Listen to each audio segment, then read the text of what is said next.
सो अभी तक हमने 4 चैप्टर्स कब कर लिए हैं हमारे सिलेबस के। अब हम आते हैं 5th चैप्टर पे, that is separation of substances. ठीक है, तो इसमें सबसे पहले हमने पिछले चैप्टर में क्या किया था, हमने मटेरियल को सॉर्ट किया था, याद है? ठीक है, अब इसमें हमने सेपरेशन करनी है। हमने ये तो देख लिया कौन से अलग अलग तरीके के सब्सटेंसेस होते हैं, ठीक है। अब उनको अलग अलग कैसे करते हैं, अब आप देखो यहाँ पे कुछ एग्जांपल्स हैं, इनको हम देखते हैं। पहली बात तो टी लीव्स को आप टी से कैसे अलग करते हो, अलग करते हैं ना हम। आप टी लीव्स तो नहीं खाते हो, है ना, इसको अलग करते हैं।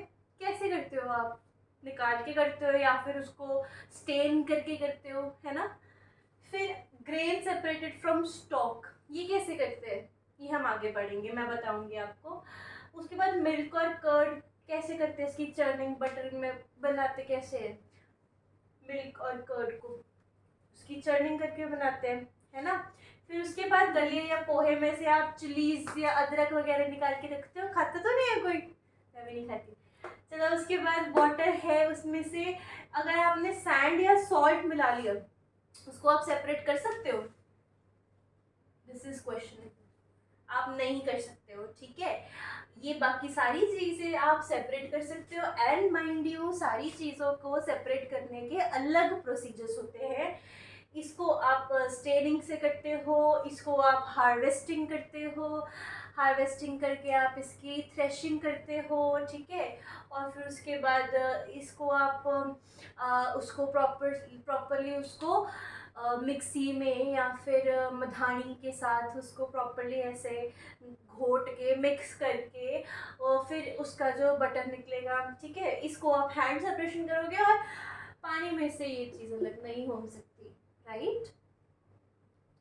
Now there is this table that has been drawn in your NCERTs and we are asked to make the matches accordingly. हमने ये देख लिया कि सेपरेशन अलग अलग तरीके से होती है, ठीक है, पहले देखा।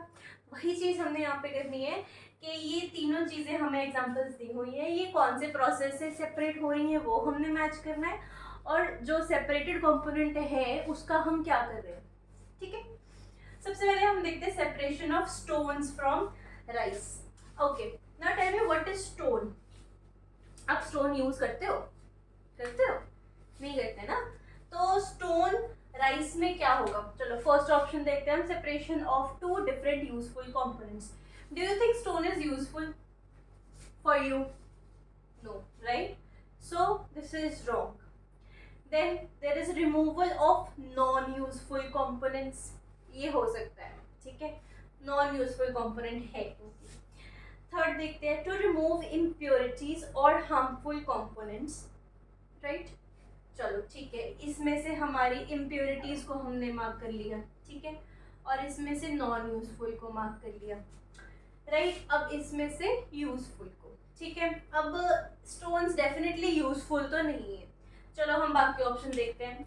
Churning of milk to obtain butter, जब हम मिल्क से बटर बनाते हैं, पीछे जो लिक्विड बचता है आप उसको भी यूज करते हो, है ना। तो मिल्क में जो बटर बनता है उसमें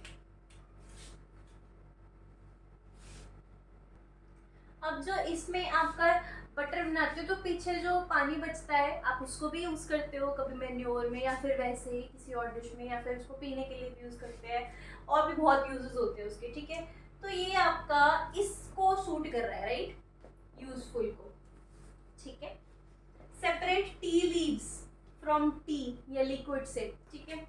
टी लीव्स या टी को तो आप फेंक देते हो ना, तो पर ये इम्प्योरिटी नहीं है, हार्मफुल कंपोनेंट भी नहीं है, आपको कुछ प्रॉब्लम तो नहीं आने लगे अगर आप उसको खा भी गए तो आप इसको इम्प्योरिटी से तो मैच कर नहीं सकते, बट नॉन यूजफुल जरूर कह सकते हो, ठीक है।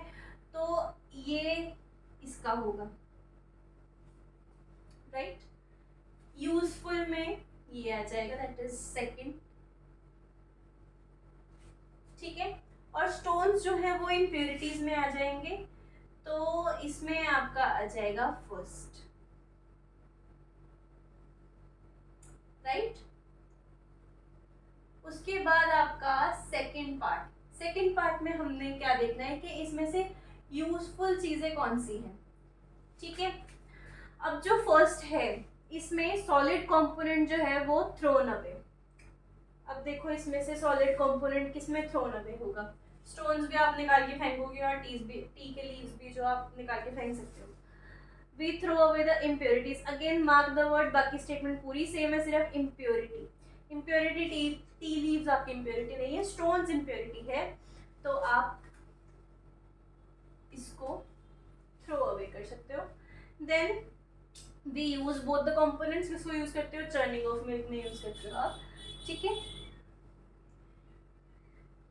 सो दिस वे हमारा ये पूरा मैच हो जाएगा। ओके